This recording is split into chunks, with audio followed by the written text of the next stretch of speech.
Di sini para ulama menjelaskan bahwa kata-kata wali kalau secara linguistik, secara terminologi, kata-kata wali adalah orang yang dekat, kedekatan, ada kedekatan.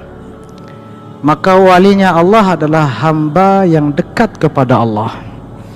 Lalu adakah hamba yang tidak dekat? Sesungguhnya semua orang dekat. Bahkan aqrabu ilayya min hablil warid, dalam surat Qaf disebutkan bahwa kita semua umat manusia dekat kepada Allah lebih dekat daripada urat nadi kita sendiri. Lalu apakah semua kita walinya? Tidak. Memang secara bahasa iya, dekat kepadanya. Tetapi dekat apanya dulu? Kalau dekat azabnya, kan dekat azabnya juga dekat juga namanya. Sesungguhnya dekat kalau dimanakan umum, Allah dekat dengan semuanya, maksudnya dekat pengawasannya. Belum tentu dekat cintanya misalnya, atau rahmatnya dan lain sebagainya. Kalau pengawasannya ya kepada semua ciptaannya. Alhasil itu makna secara bahasa. Adapun secara istilah, orang yang betul-betul dekat kepada Allah, yang dalam hal ini para ulama membagi dua wali. Ada wilayah ammah, ada wilayah khassah. Kewalian yang bermakna umum, ada yang bermakna khusus. Yang bermakna umum adalah sebagaimana firman-Nya, Allahu waliyul ladzina amanu yukhrijuhum minadh dhulumati ilan nur. Allah walinya dekat dengan orang-orang yang beriman. Ini wali umum, kewalian secara umum. Setiap orang yang beriman kepadanya adalah walinya Allah. Karena wali antara dua, antara wali Allah atau wali syaitan. Ya kan begitu. Antara dua, nggak mungkin wali yang lain. Pasti kalau nggak kekasihnya Allah, kalau bukan kekasih Allah berarti kekasihnya iblis. Walayyazubillah. Itu makna umum. Sehingga di situ dalam ayat itu disebutkan setiap orang beriman yang diselamatkan dari kesesatan, maka dia sudah waliullah. Yang beriman kepada Allah, taat kepadanya dan seterusnya. Tetapi itu wali umum. Itu pun ya tidak boleh kita musuhi. Apalagi wali khusus, yang mana disebut dengan wali khusus sebagaimana dalam ayatnya, ayat lain, ala inna awliya Allahi la khawfun alaihim wala hum yahzanun. Kata ulama, ayat ini tentang kewalian yang khusus, itu yang spesifik, yang lebih eksklusif. Ya, tadi inklusif kewaliannya, yaitu mereka para wali yang memang kedekatannya spesial. Kedekatannya lebih spesial lagi, kedekatannya kepada Allah Subhanahu wa taala. Makamnya sangat tinggi sehingga mereka tidak ada rasa takut atas mereka, walahum yahzanun, dan tidak pernah mereka bersedih. Apa maksudnya tidak takut dan tidak sedih? Maksudnya tidak takut pada masa yang akan datang dan tidak pernah bersedih dengan masa yang lalu. Ciri-ciri waliullah yang khusus itu, dia tidak pernah galau. Kalau kita masih merisaukan yang lalu, menggalaukan masa yang lalu dan khawatir pada yang akan datang, kita belum walinya. Ciri-ciri waliullah itu dia betul-betul selalu berbahagia, selalu bergembira, selalu optimis dengan ampunan dan kasih sayang Allah Subhanahu wa ta'ala. La khaufun alaihim, tidak pernah takut dengan apa yang akan menimpanya di masa yang akan datang. Betul-betul keyakinan dan optimismenya itu tingkat tinggi. Walahum yahzanun, masa lalu pun tidak pernah disedih-sedihkan. Sehingga dialah salah satu ciri waliullah. Ada yang menarik dalam ayat ini, yaitu kata-kata la yahzanun, artinya mereka tidak bersedih. Sementara sebelumnya la khaufun alaihim, bukan la yakhafun, tidak menggunakan bentuk kata kerja yang sama. La yahzanun, tidak mereka bersedih. Kenapa enggak la yakhafun, tidak mereka takut? Yang dipakai dalam ayat ini la khaufun alaihim. Tidak ada, kalau diterjemahkan secara harfiah, secara literlek, tidak ada ketakutan atas mereka. Tidak menggunakan la yakhafun, yang artinya mereka tidak takut. Bukan itu yang dipakai. Yang dipakai tidak ada ketakutan atas mereka. Menunjukkan maksudnya apa? Rahasianya apa? Kenapa tidak pakai mereka tidak takut? Karena bisa jadi mereka takut, tetapi tidak ada ketakutan atas mereka. Beda itu, tidak sama. Malah para wali itu yang paling takut sesungguhnya, tapi takutnya takut yang syar'i, yang positif. Takut kepada Allah, takut pada azab Allah, dan seterusnya. Sebagai contoh misalnya anak kecil, ketika dia bergembira dan tenang, nyaman, tetapi di pinggir jalan atau di tengah jalan, di luar, dia sedang bermain-main, berarti dia tidak takut. Tetapi sesungguhnya ada ketakutan atasnya. Bisa dipahami ya?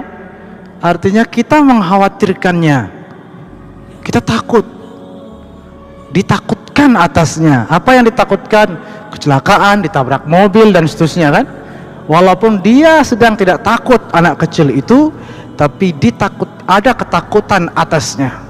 Beda halnya dengan anak kecil di halaman rumahnya atau di halaman rumah orang tuanya, pasti aman, terjaga, terpelihara, walaupun anak itu kadang-kadang sedang takut ketika di dalam rumah itu. Misalnya ada anak bermain dalam halaman rumah kita, anak kita sendiri, dia sedang ketakutan, entah apa yang ditakutkan lah, tapi takut. Walaupun dia takut, tetapi tidak ada ketakutan atasnya, karena dia aman berada di rumah orang tuanya sendiri. Enggak berat kan? Bisa ditangkap kan? Begitu juga para wali. Bisa jadi para wali itu takut. Malah Imam Ahmad bin Hanbal dalam diriwayatkan bahwa beliau itu sampai kering, sampai wajah beliau menguning, saking takutnya kepada Allah Subhanahu wa taala. Allahumma shalli ala sayyidina Muhammad. Sampai ketika diperiksa oleh dokter, Imam Ahmad bin Hanbal ini, kata dokternya heran betul. Kata dokternya, ini orang harusnya mati bertahun-tahun yang lalu, tapi kok masih hidup, subhanallah.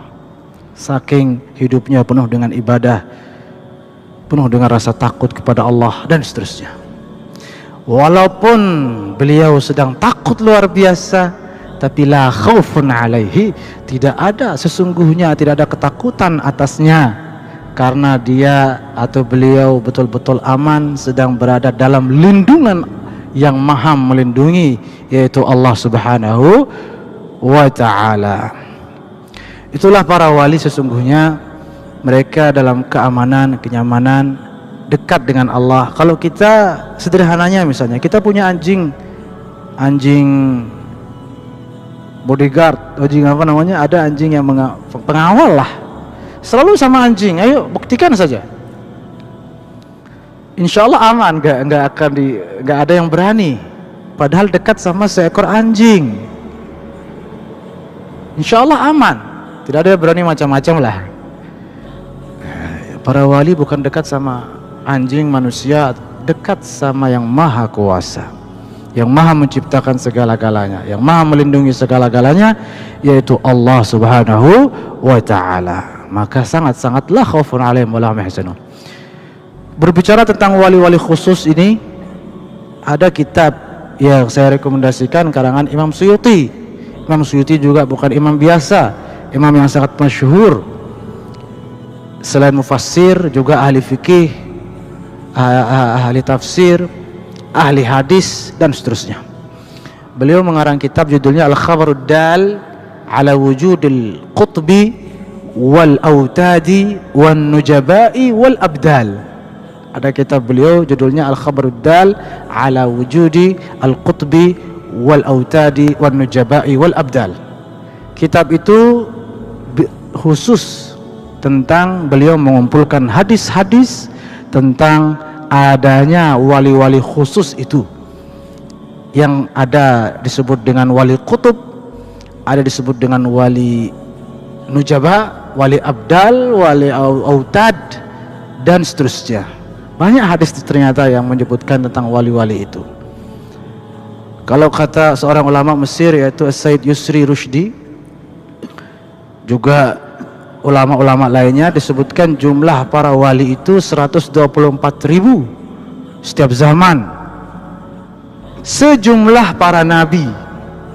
Kenapa? Karena memang para wali inilah yang sesungguhnya para pewaris nabi.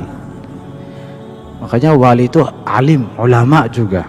Nggak ada wali yang jahil. Karena dalam hadis ditegaskan, mattakhadallahu waliyan jahilan. Tidak mungkin Allah mengangkat wali yang jahil, tidak paham agama. Jadi kalau ada, mohon maaf, yang misalnya kita dengar, oh itu wali, tapi nggak paham syariat, nggak paham fikih, oh maaf, Nabi sudah tegas, mattakhadallahu waliyan jahilan law ittakhadahu la'allamahu. Tidak mungkin Allah mengangkat wali kekasihnya dalam keadaan jahil atau dibiarkan jahil. Kalaupun Allah mengangkat wali yang jahil, kata Nabi, la'allamahu, maka begitu terangkat langsung Allah memberikannya ilmu sehingga dia tidak lagi jadi jahil. Dan betul banyak kita temukan para wali yang tidak bisa membaca, tidak bisa menulis, tidak pernah belajar di sekolah misalnya, tetapi para ulama-ulama papan atas belajar sama beliau-beliau. Misalnya Imam Abdul Wahab Asy-Sya'rani, ulama Azhar, Syekh Azhar, wali besar, karangannya banyak. Antara karangannya Tanbihul Muqtarrin, di antara karangannya Tabaqatul Kubra. Ulama besar luar biasa. Ternyata guru beliau siapa? Syekh Ali Al-Khawas, yang dikenal tidak pernah bermunculan, tidak pernah belajar, tidak bisa membaca dan menulis, tapi itu gurunya. Misalnya seorang muhaddis yang ahli hadis yaitu Syekh Ahmad Al-Mubarak, ulama hadis luar biasa. Ditanya siapa gurunya, ternyata gurunya Syekh Abdul Aziz Ad-Dabbagh dari Maroko, yang juga tidak pernah diketahui mengapa walaupun demikian, tetapi Allah Subhanahu wa taala dalam Al-Qur'an, dzalika fadlullah yu'tihi man yasha. Yu'til hikmata man yasha. Allah memberikan hikmah, Allah memberikan kewalian kepada yang Ia kehendaki, bukan kepada yang sekolah tinggi sampai doktoral. Tidak mesti, bukan jadi syarat.